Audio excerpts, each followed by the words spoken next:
Broncos country, we're back at it. Thursday night football is pretty entertaining right now. We got the Giants up on the Eagles, and Shout out Lil Jordan Humphrey. dude, right? Shout out little Jordan Humphrey, still in the NFL. Glad it's not with the Broncos. Yeah, But thank God. Strez, man, we came on the show last week. Neither one of us picked the Broncos to win. And what do you know? The Broncos freaking win. Boom. How about that, man? What was going through your mind watching that game? Well, the first half, they had me in the first half. I'm not even gonna lie. Insert that famous meme from like a decade ago. But in the first half, it was just like I didn't know what I was watching. The defense sucked. The offense sucked. Special teams was whatever. It was just, I was like, if my neighbors hear me screaming right now, they're going to call the cops. Like, I was yelling the most ridiculous, insane profanities towards, like, my TV. And I was like, I cannot believe what is happening right here. And then halftime hits. We give up that next big play after halftime. And I'm like, oh, my God. It's 17-3. We're not coming back from this because they're just going to hand it off to Saquon, and we're already giving up 5 a carry to him right now. Yeah. But then I was taken by surprise. It worked out really nicely, you know? Dude, it was weird because going at halftime, like I was frustrated, but I was like, hey, we're still in this, man. It's a 1-possession game. Then Alex Singleton, one of the things we talked about last week is can we mitigate Alex Singleton's bad plays, Saquon Barkley, right? Answer, no, we could not. Outside of that, I feel like we did an okay job. But, of course, that came for like a 40-yard touchdown or whatever. Yeah. And then with Jalen Carter, this is something that we talked about last week, is that the wide zone, those wide tosses, that really helped kind of mitigate his impact on, a Luke Wattenberg that is not near the top of the list when it comes to best NFL centers at all. And yeah, I didn't really feel like we felt the fullness of those guys' impact that they make on the field. No, we didn't. And that's actually a really good point. Like one of the other things that we can point to as well is like we weren't able to let the Eagles get into that third and short thing so that they could pull out their tush push. Right. Like they didn't run a single tush. They just ran 4 straight in the second quarter tonight. Right. They didn't run a single tush push against the Broncos last week because like the defense didn't allow them to do that. Like even in the first half when the Eagles offense was clicking on all cylinders, we didn't even allow it then. And so, yeah, I think overall, I think the Broncos did a really good job of some of it was unforced error. Not going to lie. I don't know what the play calling was there. Like Saquon Barkley should never go a game where he doesn't get hurt, where he only has six carries. Yeah, I couldn't believe that they did that. But also I think too, some of the things that, the Broncos did got them out of their strengths. Yes. And we were able to really go and attack their weaknesses. And that's, credit to Sean Payton, credit to Vance Joseph, like credit to all the coaching staff and the guys calling the shots, because they really put us in a great position to be able to win this football game. Yeah, I want to give a shout out here, of course, to Mike. Mic'd up, was able to go on the post game with him and Zach Seegers. And I got to text you guys back because I think we keep this going, Mike, if you're available to do a triple header post game on Sunday. Hopefully we can keep this winning streak alive. Kind of how Zach and I felt last year is, hey, we're starting to win doing this thing. Let's just keep it up. So, Mike, loved collaborating with you. We got to do it. Go subscribe to Mic'd Up. I wanted to share this, Strez. I find this pretty interesting. This is my first time taking a look at this. But the passing, man, with Bo Nix, obviously it was bad in the first half. But, hey, if you got to pick a half to be bad, it's always the first half. You want to finish strong. He only had 1 incompletion in the fourth quarter. But just take a look at this, man. Hopefully this shared okay. Yeah. Just take a look right here. You might need to, get close, but here's week 1. And then week 2's over here to the top left is the most recent week 5. You can see, we've seen improvement with him, not only with his accuracy, but also kind of where he's hitting shots down the field, you can see that over the last couple weeks he's been hitting a lot more of those shots beyond 10 yards, and that's Yeah. very, very important if we're gonna. You can't see my mouse, but I'm circling that 3rd and 15. Just laser that he hit Cortland Sutton for on that. Right, I think it was this one. It was the game-winning drive. It was that exact pass right there. That's the one that like sticks in my brain better than anything else because that ball looked so good. Like that was what I was expecting Bo to look like. That play was what I was expecting Bo to look like coming into this season. On time, top of his drop, steps into it and uncorks one to Court after he's not even coming out of his break yet. Like he turns around, the ball's there.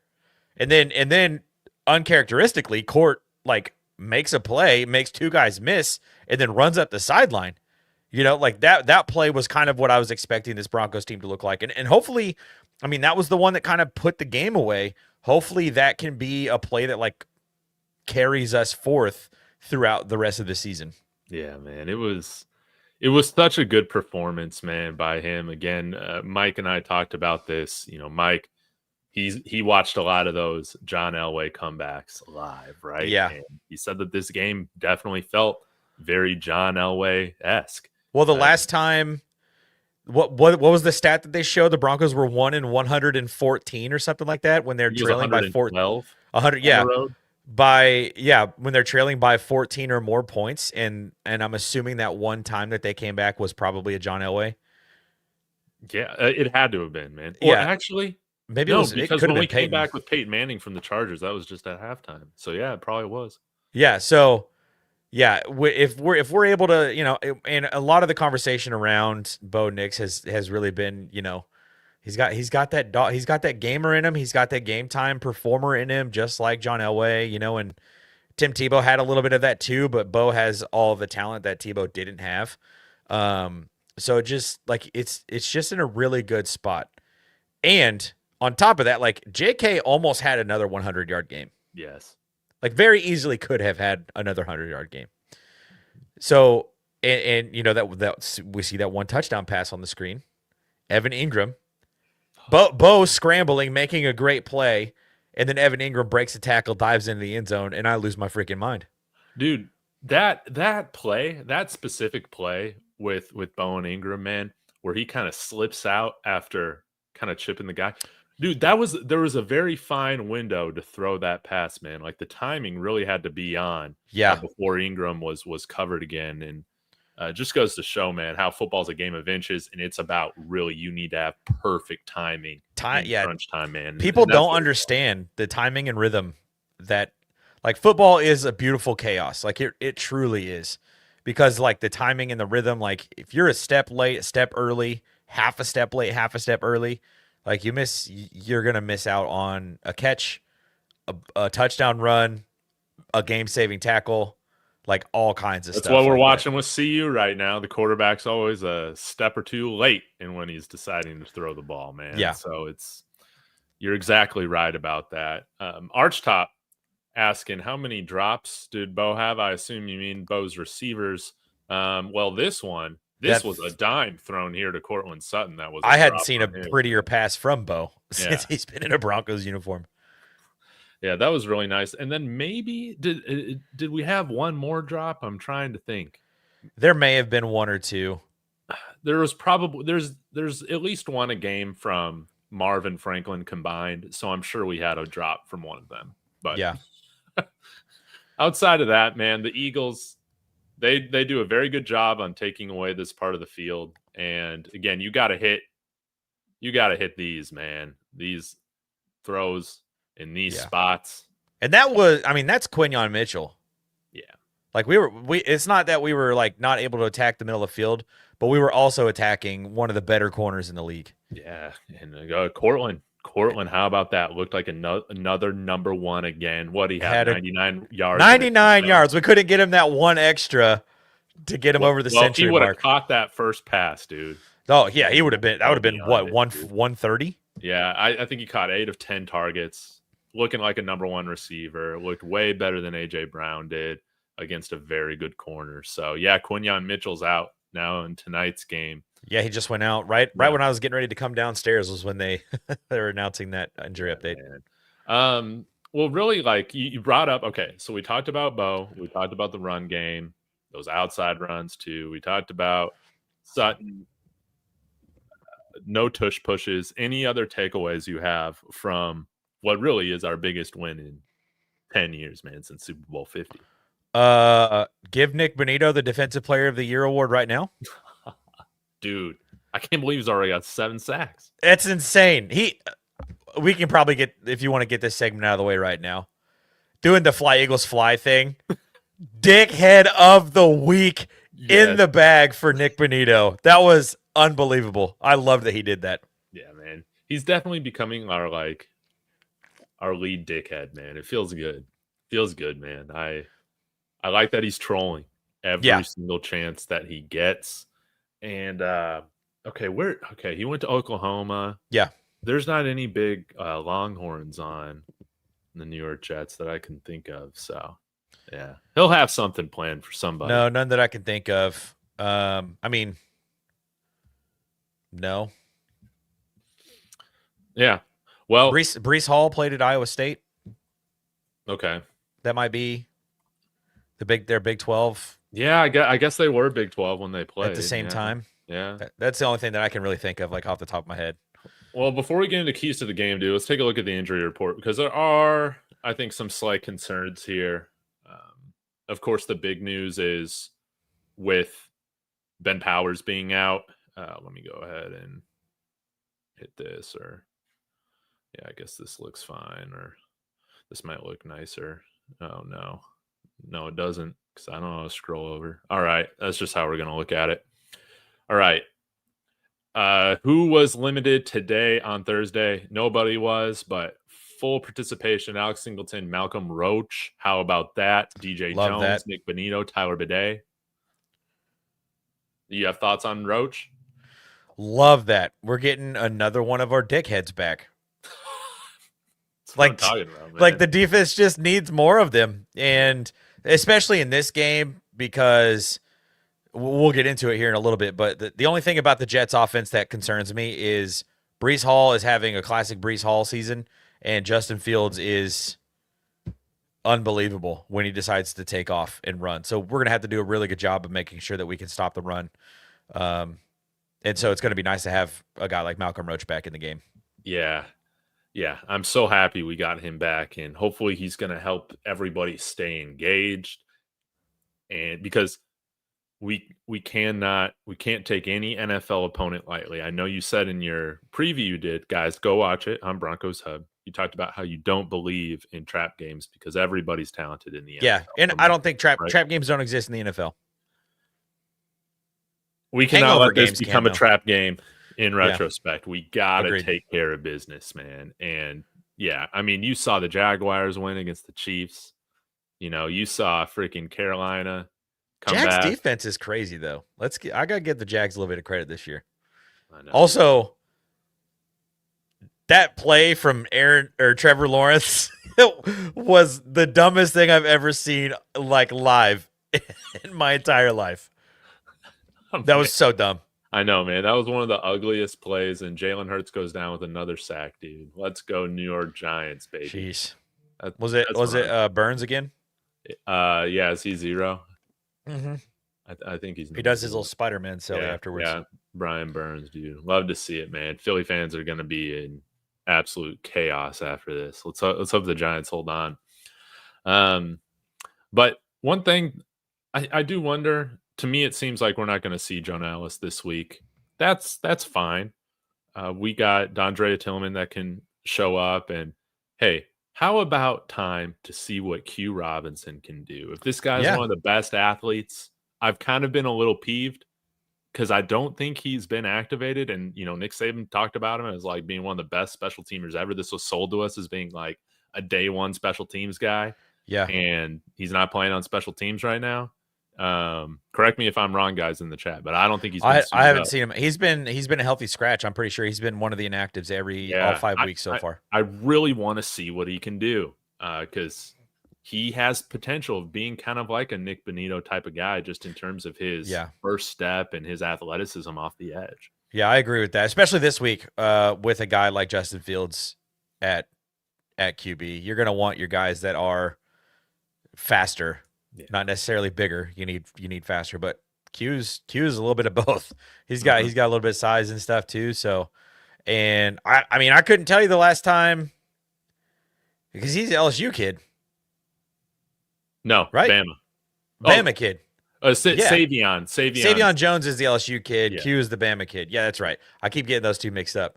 But yeah, I mean, I couldn't tell you the last time we had a Bama guy on like the front seven of this defense. I know we should have had more, dude. I know. So like the prospect of getting that out there, having a Bama, an OU, and a Buckeye all coming off of the edge, like. You're doing things right if those are your three schools that are being represented by your pass rushers. So, but obviously, like shout out to Utah. Jonah Ellis has been every bit the part. Yes. So yeah, I think it'll be okay. That without not having Jonah Ellis this week, I am concerned about Ben Powers. Yes. And his injury and how long that's going to take.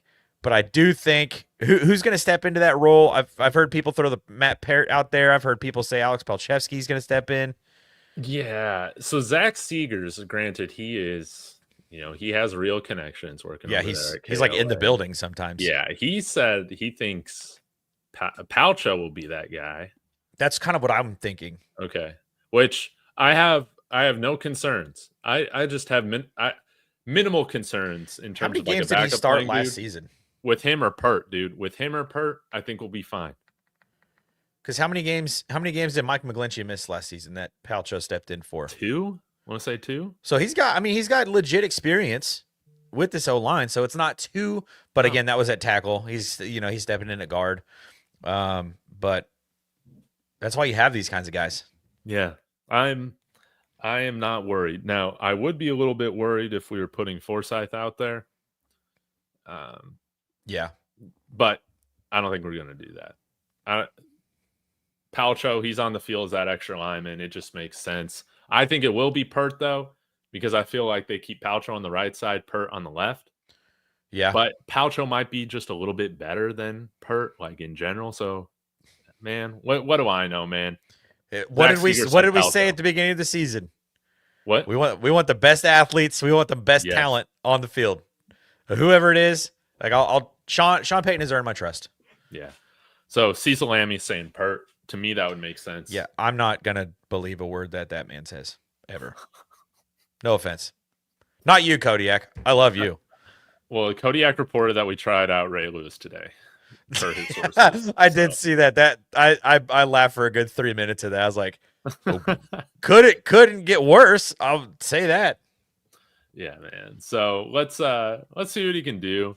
It would be nice to get Gronk in here, though. Speaking of Cecil, would be great. But yeah, ultimately, I'm not really concerned, and partially because of what you brought up. When we had guys go down last year, we played fine, and all those guys are still on the team, man. So yeah.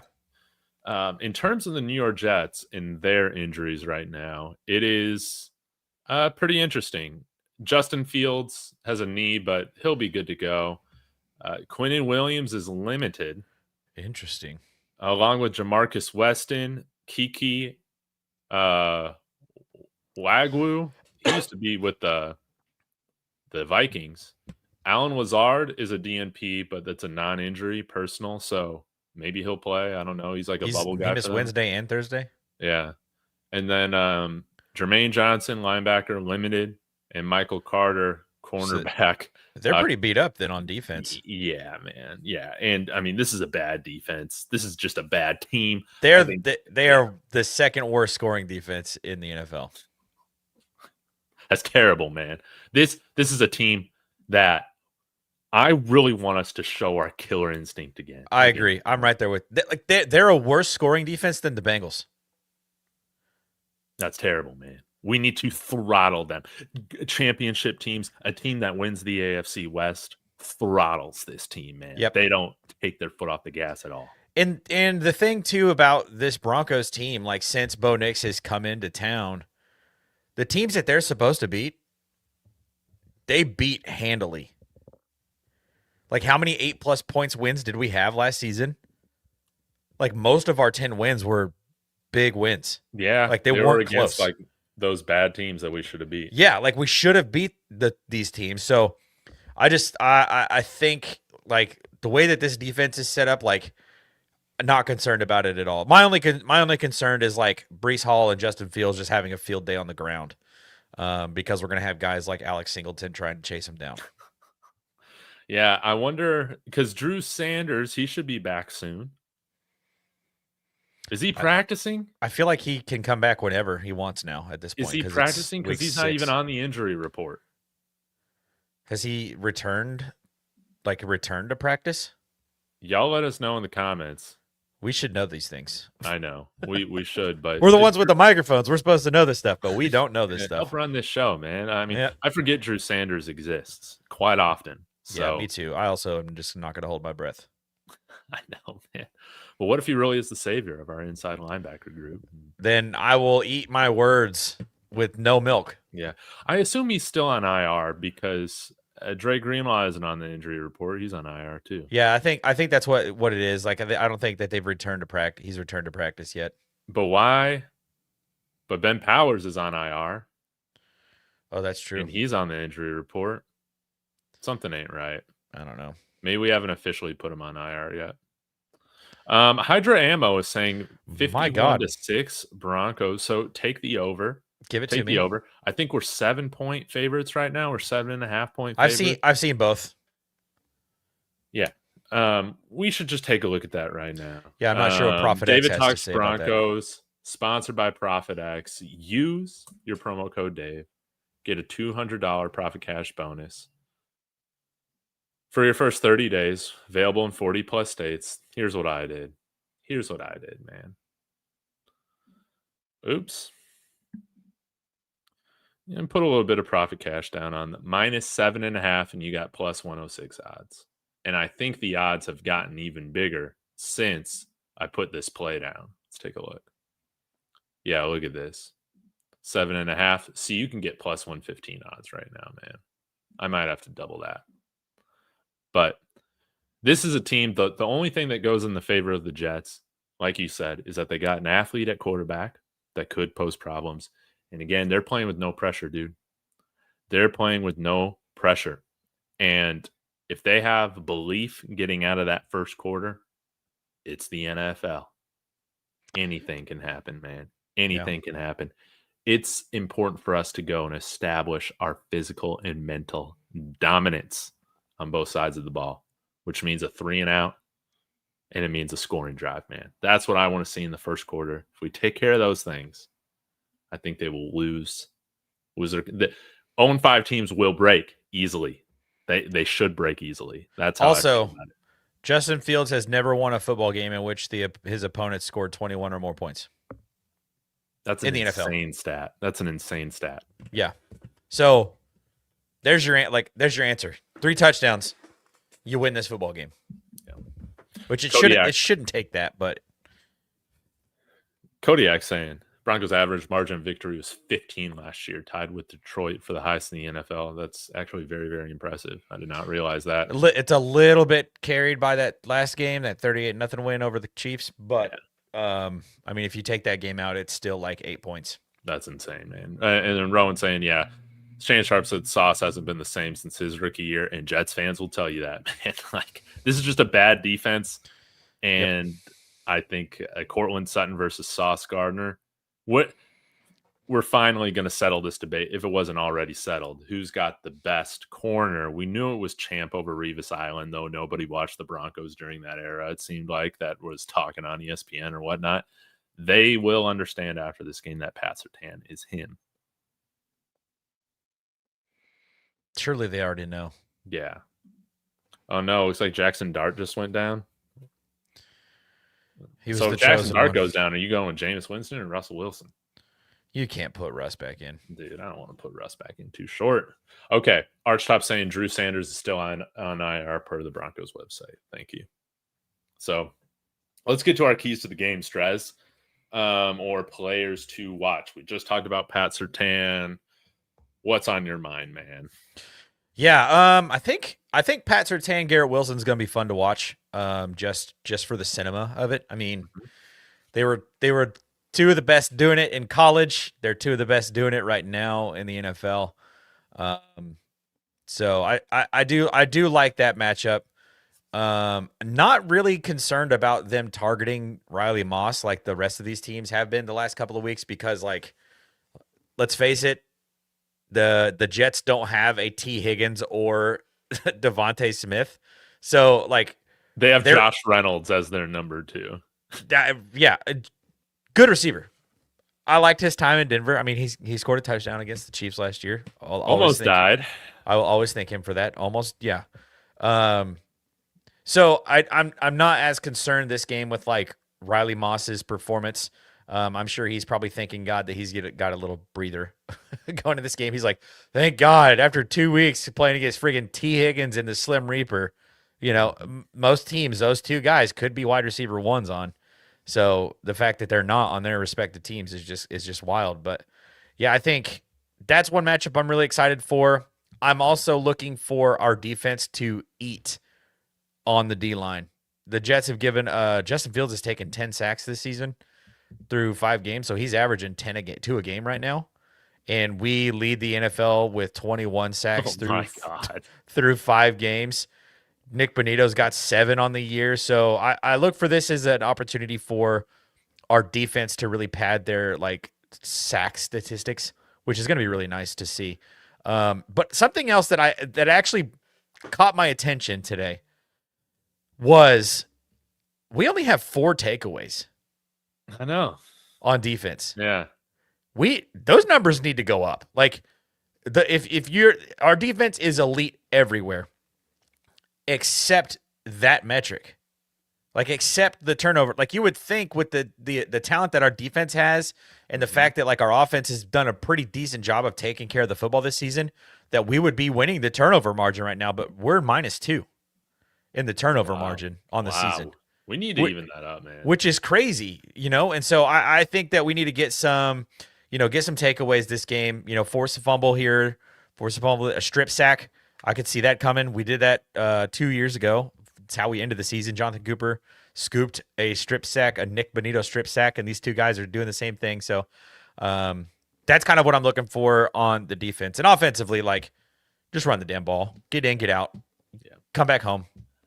I think the Eagles, well, I wouldn't exactly call the Eagles good prep for the Jets because I don't think you need to prep, extra for the Jets, but they did a good job of handling Jalen Hurts and containing him. I mean, I don't know how many rushing yards he had last week, but it wasn't much. I mean, he wasn't getting a ton of scramble yards or going for long runs against us, and we still got 6 sacks while keeping him inside the pocket. So, I mean, honestly, my hope is that we see Nick Bonito reach 10 sacks after this game, man. It would be great for us to have another 5, 6, 7 sack performance. If we get the lead early, I think that's definitely possible. He had 3 yards. He had 3 rushing yards? Yeah. Wow. We only gave up 45 as a team. Again, that's partially because they only gave Saquon the football 6 times from the running back position via handoff or pitch. So yeah. And we've gotten close. Rowan also saying, don't forget about Mason Taylor. They do have some athletic tight ends and Jeremy Ruckert. Jeremy Ruckert, my boy from Ohio State. Yeah. Yeah, we should trade. They got a bunch of Buckeyes on that team, honestly. Like the Jets are they're kind of good when they got all I know. It doesn't make any sense. It's because it's New York. Dude, it is New York. And yeah, Arshad bringing this up, man. Hufanga had a dropped pick, man. Man, that was such a sweet play, too. I know, man. Do you think he like freaked himself out because he was like, oh my God, this is so easy? Dude, maybe. Because it was literally right there. Man. Like he didn't have to like extend his arms. He didn't have to do it. Like it was right there. Like just right in his hands. Yeah, but you're right. Like normally our defense has just been very, very good at forcing turnovers like over the last like handful of years. Yeah, I mean, Russ's last season, Sean Payton's first year in Denver, when we went on that winning streak, we had like several turnovers every game in that. Yeah, winning streak. we were generating a 2 or 3 game. It was insane. And people are like, this can't sustain. I'm like, every week it did. But now we're here in 2025 and we're like, where's all the takeaways? What happened? We used them all up in 23. They're coming then. Surely they're coming. They have to. I mean, everything works its way back to the mean eventually. Mm-hmm. The median, the mean, the middle. I don't know.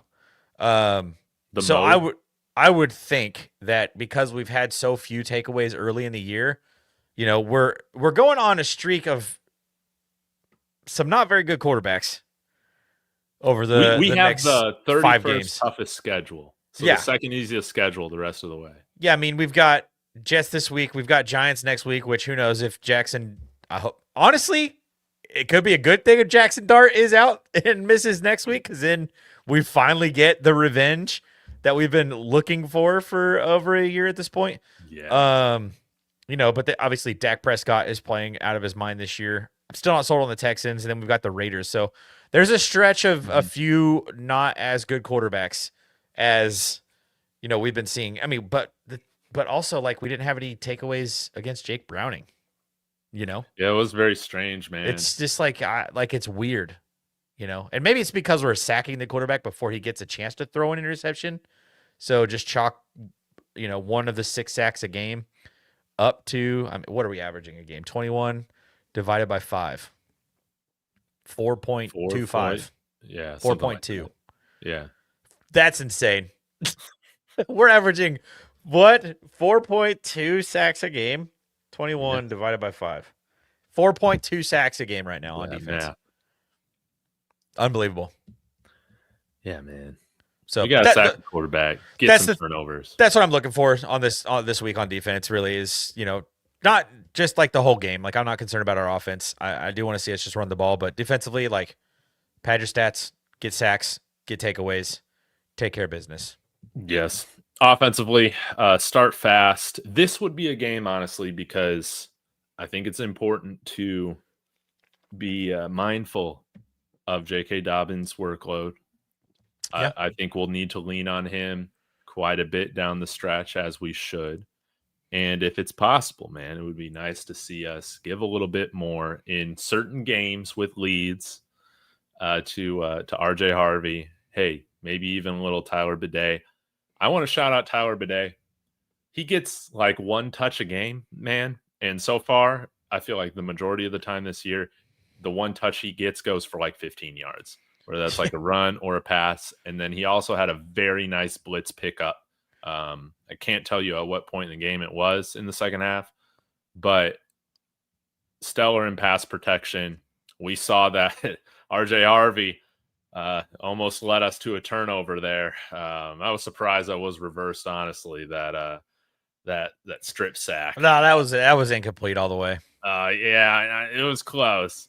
But when I was watching that live, I did not think that was an incomplete pass. But man, I'm glad they reversed it. So yeah, let's continue to bring RJ Harvey more into the fold. I want to see him excel, and hopefully with getting a lead and showing no mercy. Yeah. JK can be better in pass protection and whatnot. JK's got 77 carries and 6 catches. So he's got 84 touches so far this season. And then RJ Harvey's got 31 carries and 12 catches. So he's got 43 touches. What have they said the magic number is for him? JK? Yeah. Is it like 200 rushes or 220 rushes, something like that? Sure. I don't know. I'm not sure. I mean, he's got, 77 divided by 5 games. At 15 carries a game, 15 and a half carries a game. That feels about right. That does feel right, and RJ is going to pick up the load as well. But also, I think we forget that Bo Nix can be a runner as often as we need him to as well. So we can take some of it off of JK's load by just having the quarterback be the runner, carry the football too. So Evan Ingram not on the injury report. That's fascinating because a lot of people have speculated whether he's 100% or not. I kind of still don't think he is, but he looked fine to me on Sunday. Yeah, that's true in the second half. But again, this would be a good time to get our young weapons involved. Yeah, I guess that's about it, man. You got a fly on your hat? Dude, it's like a fruit fly or something. Oh, dude. I hate it so much. I'm so ready for winter. I want all the bugs to die. Dude, I'm ready for sweatshirt weather. We get that for like 2 months here in Texas. Okay, Strez, give me a score prediction right now for Broncos Jets. Yeah. I need to look at these numbers again. I know we're favored by 7.5. Over under 43.5, at least. 43.5. Yeah, that's what I'm seeing too. I think our defense does a really good job in this football game. I think the Jets are averaging scoring like 23 a game. Yeah. But they're giving up like 31 a game. So I'm gonna take a Broncos win. Give me Denver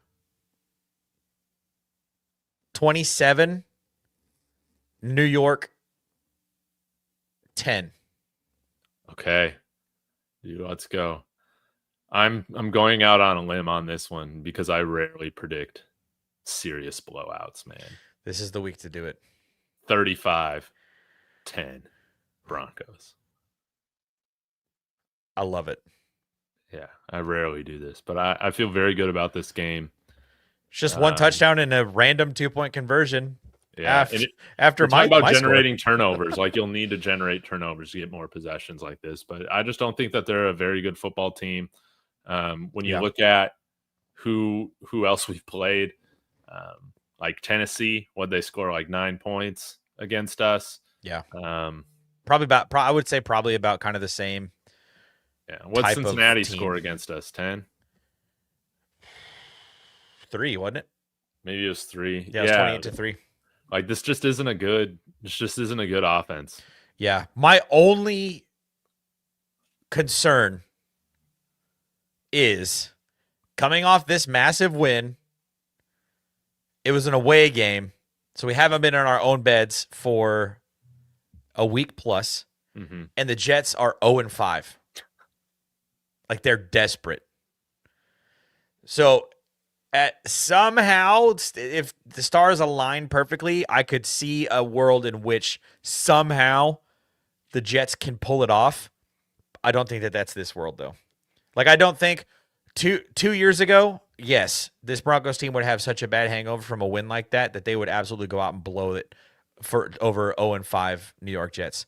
This is a completely different team. I just dropped a video this week talking about the culture shift that Sean Payton has led in this organization, and it really has been since he got into town. Things have just completely changed, and they are back to the Denver Broncos that we are accustomed to. Yes, from late 90s all the way through the mid 2010s, and obviously there was that decade of a skid, but we're back to where we are supposed to be, and I don't think that that's going to change. I don't think that this is going to be one of those kinds of games. Yeah, I want them to be pissed off, honestly, that this isn't the biggest spread going into week 6. Because I think there's one spread right now that's 14.5 points. I can't remember who it is. But good teams or like, it's Green Bay over Cincinnati at Green Bay. Yeah, that doesn't surprise me. 14.5. But the Broncos, if this team's made of the right stuff, dude, they should be offended and pissed off that they're not the biggest spread of the week, and they should go and prove that they should have been, man. That's how I feel, man. That's 100%. How I feel. 100%. I see Archtop in the comments. Don't think there's a hurricane in the forecast this week. Yeah. Bo absolutely should have played a much better game against the Jets last year, and now he has another chance to go and do it, and he's not playing on the tail end of a hurricane this time. Yeah, that's right. That's right. Well, Straz, man, I got nothing left to say, man. Let's show some killer instinct and get on here next Thursday and hopefully talk about another win and the rest of the AFC West losing. Then I guess we'd be at the top, right? Yeah, absolutely. And if you're still watching, if you're hanging out with us, drop your coffee orders in the comment section because it's a morning game. I love international football games so much. I think they should be every week. I have a feeling you're saying that sarcastically. Yeah, /S. I hate it. It's so stupid. I'm not going to like waking up early to watch this, but, especially it is what it is. Never mind. I'm not even going to say it. Yeah, Broncos take care of business, and let's focus on And then we'll come turn home. our attention to New York Giants. What are you gonna say? And I'm saying, yeah, take care of business and come home. Jarrett Stidham's got a new baby he needs to come home to. Yeah, come on now, man. Let's get in there and do it. Let's do the football. Let's get in there and do it. All right, Strez. Any other stuff? What you got coming up in your channels? Saturday morning we've got our Water Boys College Football Show pregame show, 8 a.m. to 10 a.m. Central. So come hang out with that. Hang out with us on that one. I think this week we're gonna have Travis Duke, a University of Texas pitching legend, on the show as our guest picker. So that'll be fun. Come hang out with us for that one.